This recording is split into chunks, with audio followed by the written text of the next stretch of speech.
a lo largo de la historia de la humanidad. Sin duda lo vemos ahora en casos como el venezolano, ¿no?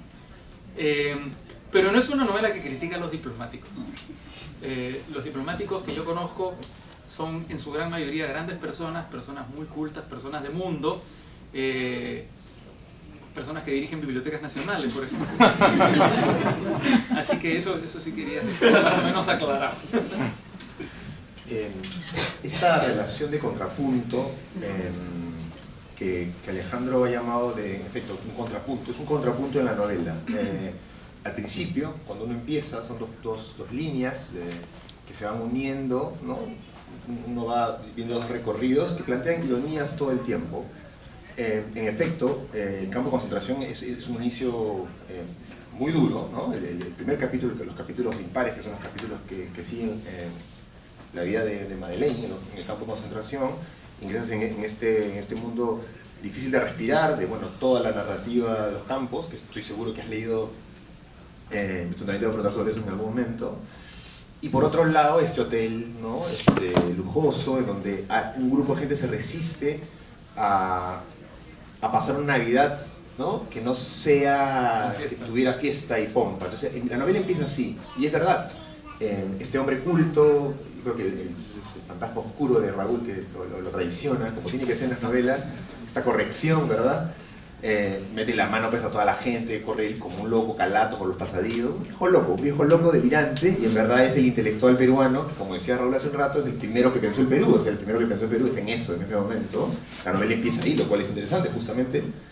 Y por el otro lado una mujer que resiste y que lucha, la lucha que conocemos por la literatura de los campos, por preservar la humanidad. Entonces es un espacio lujoso, donde hay una degradación interna, digamos, este personaje, y por el otro lado un espacio sombrío, donde más bien una persona está luchando por sostener la luz. Y ese, no les voy a por supuesto arruinar la novela, pero ese es el viaje y las ironías que se van trenzando entre estos dos caminos, que además son irónicos porque en efecto son dos peruanos en el escenario de la guerra, que es una novela, Alejandro decía que recupera la novela clásica. Yo cuando la leí, la relacioné con dos novelas muy claras, creo yo.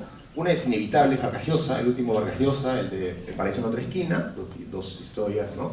Que están pareadas, solo que ahí están en diferentes tiempos, ¿no? Y acá más bien coinciden en el escenario, se tocan de esa manera irónica. Y una novela que no ha sido muy leída en el Perú quizá, pero es muy interesante, se llama Los Informantes, de Juan Gabriel Vázquez, que es una novela que inserta a Colombia en el mundo. Estos dos señores acá están preocupadísimos por el Perú en el mundo, ¿no?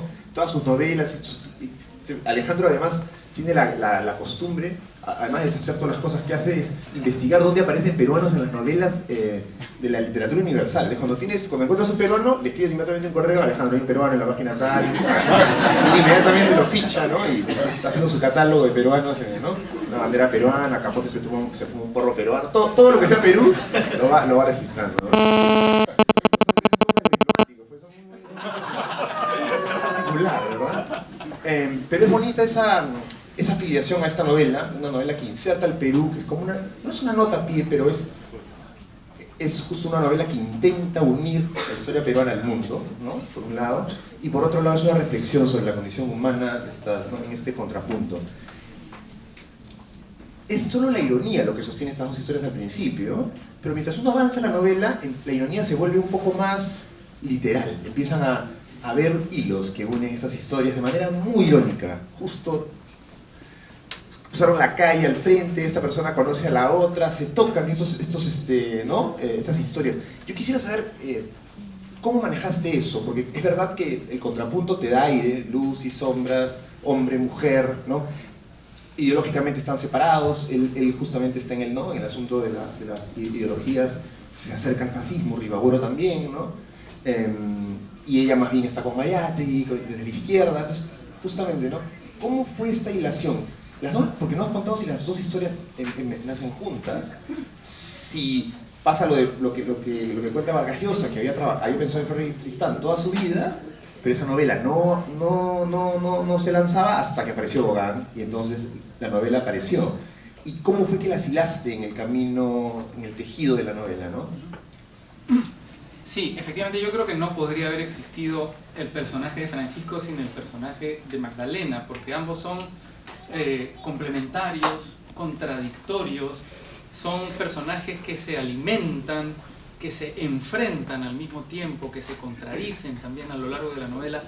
Eso que has descrito tú muy bien es una técnica que no sé si tiene algún nombre, que lo que permite, al, digamos, plantear dos historias que van paralelas y que se empiezan a acercar y que se empiezan a retroalimentar es generar justamente eso, ¿no? O sea, que una mejore a la otra historia, complemente a la otra historia, dé luces sobre esa historia, ¿no? Descubrimos en la novela, por ejemplo, que Francisco tuvo en algún momento cercanía con la familia de Magdalena, algo que no debería sorprendernos a nosotros siendo limeños, y más todavía tomando en cuenta que aparente romance ocurre a principios del siglo pasado, ¿no? Y luego ambos empiezan a discurrir su vida. Cuando yo escribía la novela pensaba en la estructura, en mi cabeza tenía la imagen de dos cuerdas que se acercaban y se alejaban y que por momentos se anudaban y que se seguían alejando hasta que llegaba el desenlace de la novela, ¿no? Y para escribirla yo tuve de arranque a los dos personajes. Si no hubiese tenido a los dos personajes no podría haber escrito sobre el otro, ¿no? Yo creo que gracias a que existía uno podía existir el otro. Y la estructura de la novela se fue afinando mucho a lo largo de este proceso creativo. Eso creo que ha sido una de las cosas que me ha costado, porque he tenido que reescribir muchas veces la novela hasta lograr ese balance, ese equilibrio. Cuando esta técnica está mal empleada, no se retroalimentan las historias, no se complementan, no se complejizan, perdón por el barbarismo, pero es el primero que se me ocurre, sino que lo que puede generarse es una sensación de confusión más bien, es decir, se pueden enredar las historias, el lector se puede perder en la historia, y yo creo que eso es un trabajo que se tiene que hacer con mucha finura, con mucha relectura y con mucha corrección, efectivamente, ¿no? Corrigiendo mucho la novela. Y bueno, quiero retomar una cosa que han dicho, que sí, que yo creo que es una apuesta por la novela clásica, ¿no? O sea, yo creo que es el tipo de novela que a mí me interesa, la novela clásica que cuenta historias, la novela donde no creo mucho tampoco, me parece como tú, Alejandro, en la definición de autoficción, porque finalmente todas las ficciones son autorreferenciales, ¿no? Todas las ficciones parten de uno mismo, pero sí es cierto que Jeremías inauguró una vertiente muy potente de la literatura peruana que ha continuado Renato, que ha continuado José Carlos Irigoyen, y que hay otras personas que también están explorando, que tiene referencias directas, ¿no? Diría del autor incluso dentro del texto de la novela, ¿no? Yo escogí otro camino, tengo planificado una novela mucho más autobiográfica, pero nuevamente no desde la perspectiva de la autoficción, sino desde la perspectiva de la novela más clásica, ¿no? Esa que te aleja de alguna manera de las cosas que estás escribiendo y te permite verlas con un poco más de frialdad, con un poco más de objetividad. Yo sé de paso, a mí me gustó mucho Flores Amarillas en realidad, de los pocos que le comentábamos, que la leímos, espero que no, pero que me acuerdo que se la comentábamos y Raúl me dijo, oye, qué bacán, porque claro. Poca gente me comentó la novela, pero eso pasa y para un autor es muy importante que te digan, porque para mí era eso también, para mí era esa novela, creo que te instaura ya en esta búsqueda del estilo, de este estilo que ya creo que aquí además llega a, digamos, si se puede, a un mayor nivel de complejidad en la novela, de las historias, ¿no? Pero hay otra parte que efectivamente, retomando lo que decía Jeremías, la parte de la preocupación por el Perú, que también encuentro efectivamente en tanto, también igual en Flores Amarillas y acá, y que yo comparto, y efectivamente yo me mato buscando peruanos en la literatura, soy un obsesivo. Ya sale mi siguiente edición de Peruanos de Ficción, con más de 50 libros, pero varios que me han dicho ellos, y Jerónimo y mucha gente, y es muy divertido porque me llegan con información sobre peruanos loquísimos. Pero a la preocupación por el Perú creo que hay una preocupación más allá de ser genuina, porque conozco a Raúl, creo que es interesante porque aquí presenta una generación, que es la generación del 900, que además está presentada de manera quizás ambivalente, a veces lo hace con un humor, ¿no? Presentando a José el Chupacirio, a veces digamos, las discusiones que tienen con Víctor Andrés Belaúnde, la idea de estos personajes, pero en un momento que, o sea, digamos, en un momento en el Perú probablemente en que muchos tenemos estas historias digamos, del conservadurismo. Alguien está poniendo música. Bueno, terminamos. En realidad creo que hay una decisión además evidente de presentar esta generación, a la generación del 900, como una generación de alguna manera bisagra, que lo es digamos, por una preocupación por el Perú, pero como tú dijiste, es la que explica de alguna manera también el surgimiento posterior de Mariátegui, de Aya de la Torre, de los movimientos obreros, y que marca finalmente todo el siglo XX en el Perú. Y creo que hay una bien intencionada además apuesta por hacernos pensar esa generación con relación a lo que estamos viviendo nosotros ahora. No sé cuán consciente sea, creo que es bastante consciente, pero creo que explica mucho también de la potencia que tiene el libro en la medida en que te toca una fibra, porque es algo que piensas que estás viviendo ahora, ¿no? Ya no estamos en el 7º sino en el 8º ensayo de Mariátegui, entonces hay algo que te llama ahí, ¿no? Sí, yo también te di el dato de un peruano que estaba ahí en un... que aparece... No, que aparece... Sí, también ese que aparece... El último que te pasé fue uno que aparece en una novela rusa de Emmanuel Carrère, que en la primera página el protagonista está caminando por un tren, por el interior de un tren, y de pronto abre una cabina, entra y se encuentra con Alberto Fujimori y Susana Ibushi y tienen una orgía.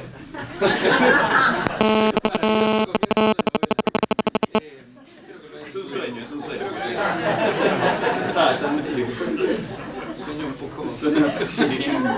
Bueno, oriental. Efectivamente, en Flores Amarillas hay una primera intención de mirar al Perú. Flores Amarillas cuenta la historia de una familia de migrantes italianos que llega a nuestro país y que se asienta en el Callao y luego en Lima, y uno de los descendientes de esta familia triunfa en la vida, vinculado al gobierno de Odría, hace mucho dinero y es digamos, el encargado de proveer géneros, textiles, botas y cosas al ejército, ¿no? Ahí me interesaba dos cosas, ¿no? En primer lugar, contar la historia de mi familia, que es una familia de migrantes italianos. Tres cosas. En segundo lugar, incidir en la condición de país mestizo del Perú. Y cuando digo mestizo me refiero a un país, usando el absoluto cliché de todas las sangres, es decir, aquí hay italianos, árabes, chinos, japoneses, que han contribuido, digamos, a enriquecer este caldo tan sabroso que es el Perú y que quizá se transparenta de mejor manera que en la cocina, que en cualquier otra cosa, ¿no? La cocina peruana es una cocina mixta, una cocina mestiza, que toma de todas estas vertientes. Y creo que también en Flores Amarillas una cosa que me interesaba era hacer literatura de género, porque esa es una novela de mafia, ¿no? Creo que eso es un poco lo que trató de hacer, o lo que ha hecho con Brillantés, ¿cómo se llama? Tiempos violentos, Tarantino, ¿no? Tarantino ha empleado el cine B, el cine de mala calidad, de género, para hacer películas brillantes, en el western, en el pulp, en las películas japonesas, estas donde los guerreros vuelan por los aires, chinas, ¿no? Entonces yo quería hacer una novela de mafia aplicada al Perú, y eso fue Flores Amarillas. Y quería escribir una novela sobre la Segunda Guerra Mundial, que también es un género muy recurrido, aplicado al Perú, con los modismos, con las cosas que tiene nuestro país. Y una cosa que descubrí a lo largo del proceso de investigación y de construcción de esa novela fue algo en lo que tú has insistido muy bien, que es que una de las cosas que agradece Francisco García Calderón en uno de sus libros es que en el Perú no hubiese un partido liberal, ¿no? En el Perú la historia se ha compuesto entre el conservadurismo y el socialismo, el comunismo. Una cosa que acá el doctor López Soria me explicó cuando lo conocí en Madrid. Tuvimos la suerte además de coincidir en el lugar menos pensado, y yo estaba escribiendo esta novela y un día me puse a conversar con él en la embajada del Perú en Madrid y me dijo: ah, mira, yo soy un especialista en fascismo peruano. ¿No? ¿Qué? ¿En serio? Le digo, sí, yo he escrito sobre fascismo peruano y tuvimos muchas reuniones y ahí comprendí una cosa que me parece que es en lo que tú has insistido, ¿no? Que es que ese pensamiento conservador que se origina o que se, digamos, revela de manera más clara en la generación del 900, recurre transversalmente a la historia de nuestro país hasta nuestros días, ¿no? Un pensamiento conservador muy emparentado con el fascismo por momentos, y que yo creo que ahora tiene sus últimos coletazos, últimos no digo por finales, sino porque son los que han aparecido más recientemente en movimientos como Con mis hijos no te metas, ¿no? En estas marchas por la vida, donde escondido en un propósito aparentemente altruista, hay más bien un discurso muy fascista, muy conservador, como el de este pastor que dice que si uno ve a dos mujeres besándose hay que matarlas, ¿no? También he descubierto que el Perú ha querido olvidarse de eso. El Perú ha querido olvidarse que, por ejemplo, tuvo dos presidentes muy cercanos al fascismo, como fueron Sánchez Cerro y Óscar R. Benavides. Fueron dos presidentes, o sea, Sánchez Cerro fundó la Unión Revolucionaria, que es el partido fascista más importante de América Latina y que sobrevivió muchos años, después con Luisa Flores, que fue su sucesor luego de la muerte de Sánchez Cerro. Y nosotros los peruanos no queremos recordar eso, porque nos da un poco de vergüenza, me imagino, ¿no? Pero creo que es bueno recordarlo, tenerlo presente, para saber por qué ocurren algunas cosas en la actualidad, ¿no? A mí, la verdad, es que esas corrientes tan conservadoras, tan radicalmente conservadoras, tan reaccionarias, me parece que están fuera del tiempo. En América Latina ya no se presentan como se están presentando en el Perú. Y creo que rastrear a la generación del 900 y rastrear la historia del fascismo en el Perú me ha permitido comprenderlas. Creo que ese también ha sido uno de los motivos, una de las inspiraciones de este libro, ¿no? Una de las cosas que a mí me llamó la atención del libro, primero un comentario y luego una pregunta, es la audacia de la totalización del libro. Es un libro de ideas, además. Es un libro de ideas donde se exponen ideas. Les contaba, va a sonar frívolo lo que voy a decir, pero por momentos es una especie de Midnight in Lima, digamos, ¿no? Es como un viaje en carroza, entonces de pronto estás ahí, y está Valdelomar, y está Vallejo, y está Mariate, y está Ribagüero. Casi que tú dices ya cuando aparece, está Víctor Raúl, pero no es que están aludidos, conversan, tienen conversaciones, Valdelomar habla con el otro. Y eso a mí me pareció intimidante. O sea, yo en efecto, yo trabajo con lo que tengo más o menos cerca, y a un escritor siempre le sorprende lo que hace una persona, otro escritor, digamos, ¿no? Yo desde Guillermo Sordaik, en el año de la barbarie, no leí hablar a Vallejo y a Víctor Raúl de la Torre, y tú lo has hecho. Entonces has entrado a un lugar que cualquier otro escritor, digamos, lo pensaría, digamos, ¿no? Puede significar, puede hacerlos hablar, puede darles voz, ¿no? Y ahí viene, y eso da un poco pilla mi pregunta, ¿no? Vuelvo a Juan Gabriel Vázquez, ¿no? Él habla en sus ensayos, y dice que escribir sobre la historia es solo escribir para distorsionarla, no para representarla. Le llama el arte de la distorsión, ¿no? E incluso el éxito de un distorsionador, dice él, es que la gente crea que la verdad histórica es la de tu novela y no la de la historia. Entonces desfiguras la historia. Cuenta una famosa anécdota de García Márquez, ¿verdad? Que la matanza de los plataneros, él pone una cifra la cifra real era, pues no sé, digamos, vamos a poner un ejemplo, 20, en la cabeza de García Márquez se cuentan 10.000, digamos, ¿no? Porque tiene obviamente una tendencia al hipérbole. Y al final hacen leyes para ese número de personas que García Márquez pone en su novela. Entonces, para Vázquez, eso es como el premio mayor que le pueden dar a una persona que entra a trabajar con la historia, ¿no? Yo te quería preguntar por la enorme investigación de este trabajo, que va a buscar, tú has hablado mucho de verdades sobre comprender al Perú, sobre verdades históricas, ¿no? Por encontrar la verdad, digamos, de la realidad de la historia del Perú, de las ideas del Perú, de los fracasos de los pensadores peruanos. Y por otro lado está la necesidad o el compromiso del escritor con la verdad interior, la verdad de la ficción, ¿no? Entonces yo te quería preguntar, ¿hasta qué punto investigas para un libro así? ¿Cuánto lees? ¿Cuánto trabajas? Porque lo que dice Alejandro, has viajado, ibas a los campos de concentración y tal. ¿Y cómo distorsionas? Es decir, ¿para qué distorsionas? ¿Con qué sentido distorsionas? ¿O la historia has tenido que modificarla para encontrar una verdad distinta, ¿no? Sí, mira, para escribir una novela de esta naturaleza es cierto que además del trabajo de campo he hecho un gran trabajo de investigación bibliográfica, ¿no? He leído muchos libros sobre la Segunda Guerra Mundial, la trilogía de Auschwitz de Primo Levi, los libros de Kertész,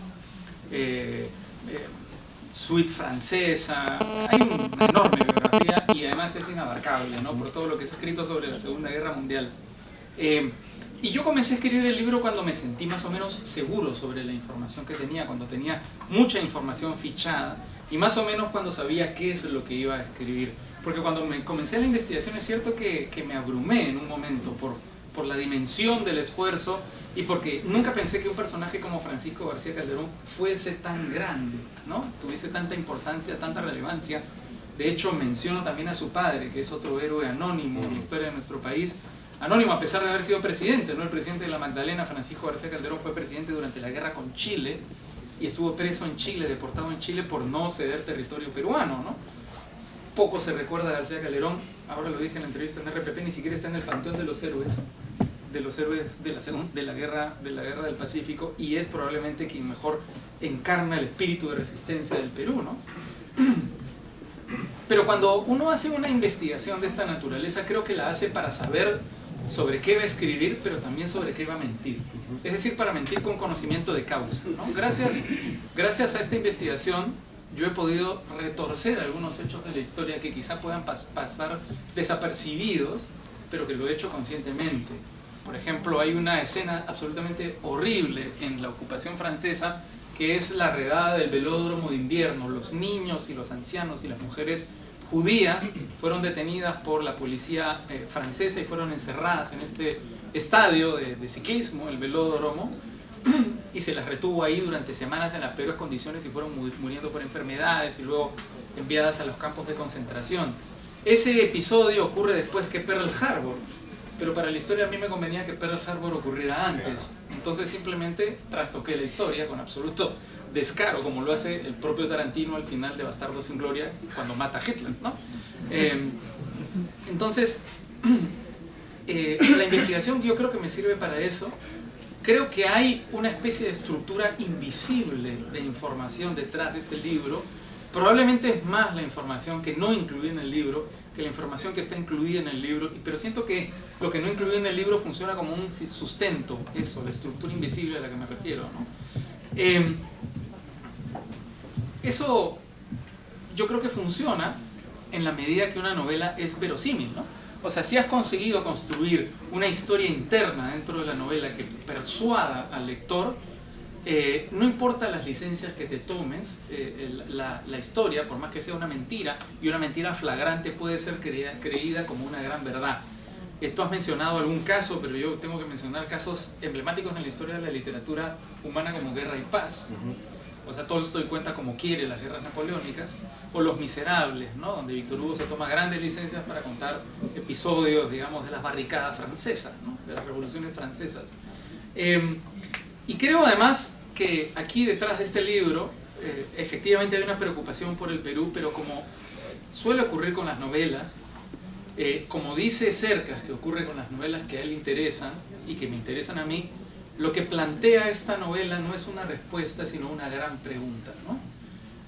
Yo invito a los lectores a que decidan qué pregunta es. Yo tengo mi propia pregunta que está planteada en esta novela, porque creo que la literatura tiene ese trabajo, más que buscar certezas, buscar preguntas, ¿no? Interrogantes.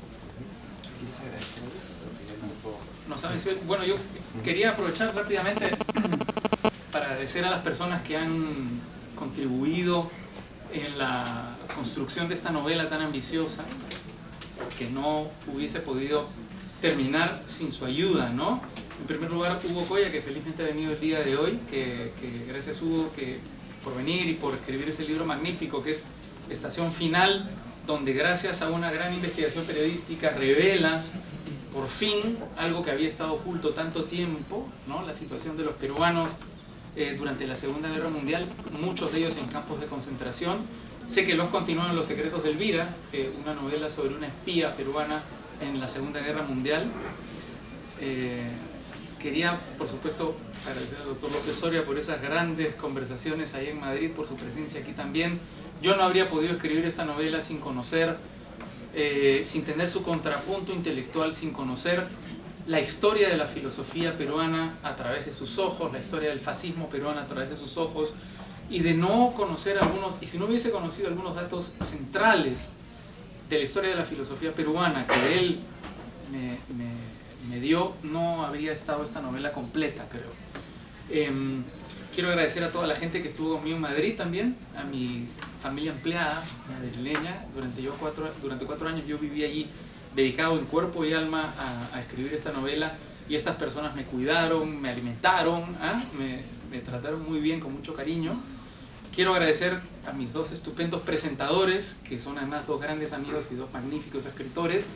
Para mí es un honor que Jeremías, que yo creo que, voy a decir algo absolutamente grandilocuente y lo digo sin pudor, ha abierto la puerta a una generación importante de escritores. Él abrió esa puerta a la generación de las personas que nacimos cerca del año 1975. Quiero agradecerle su presencia aquí, y a Alejandro, por supuesto, mi gran amigo, con quien estuve ahí en La Haya, y con quien conversamos también en algún momento sobre diplomacia y sobre literatura. Está por aquí Martín Moreno, con quien yo viajé a los campos de concentración, al campo de concentración de Sachsenhausen y al Hotel Dresden.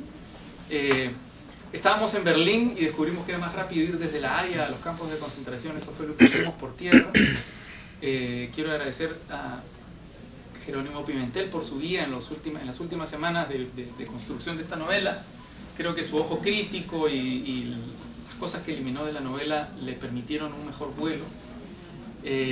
Quiero agradecer a mi familia, y quiero agradecer también a 2 personas en especial. Una estaba haciendo ruido durante toda la presentación, y es esa gran comedora de jamón que es mi hijita, Marel, que está por ahí. Y por supuesto a mi chica, a mi esposa Andrea. Yo creo que esta novela fue, además del inicio de un gran viaje literario, el inicio de un gran viaje personal, que concluye hoy día, que se cierra hoy día, no concluye. Porque yo me fui a España para escribir esta novela, y volví de España con una familia, con una esposa maravillosa, y hoy día, al presentar esta novela, ese círculo creo que se cierra y se abre otro. Muchas gracias.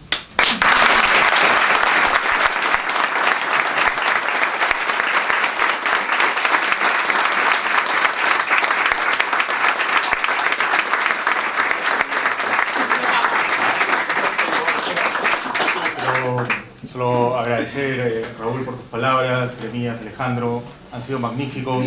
A ustedes por su atención. Vamos a tener un brindis de honor para celebrar este ciclo que se cierra felizmente. Y a mí no me queda más que agradecerles a ustedes por su presencia y atención. Un aplauso, por favor, de nuevo para ellos.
Esta, ¿no? Por favor.